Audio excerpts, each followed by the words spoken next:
ไม่ต้องเน้นเลยอะ Today, punta tayo kay BRD para magawa na yung radiator ng big block natin. No?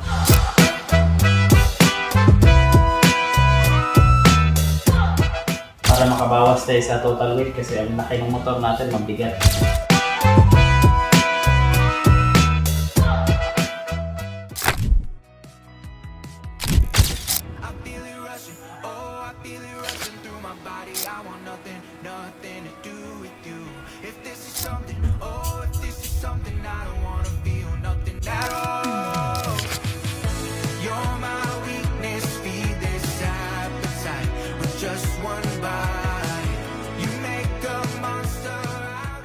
Okay, so ayan, nakapag-discuss na kami sa talagawa ng CNC pack. Nakita din nila ako ng mga samples para ganito, long time, racing type dito. Tapos, meron na silang yung bagong design nila na mas magaan na parang racing hub na talaga, pero meron pa rin drum brake.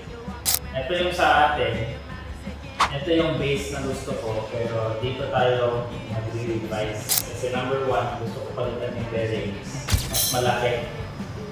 Tapos, may mga konting revisions ako dito para mas tumibay, mas maganda and everything else. So, hopefully by end of next week, give or take a week from now, meron na silang matapos na isa na sample. And then after that, test natin sa motor kung okay lahat.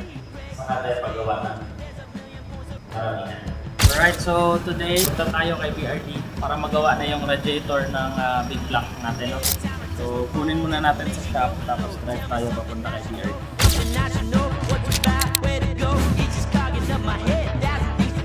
Na-test natin na kasya. Is eto na size. 6x8 lang siya. Patayo, ganon. Pero sobrang kapal. No?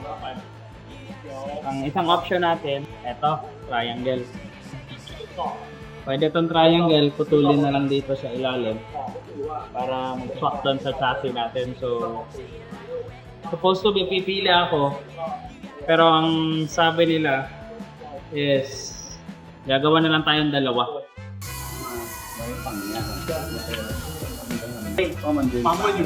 Yeah? It can go either way.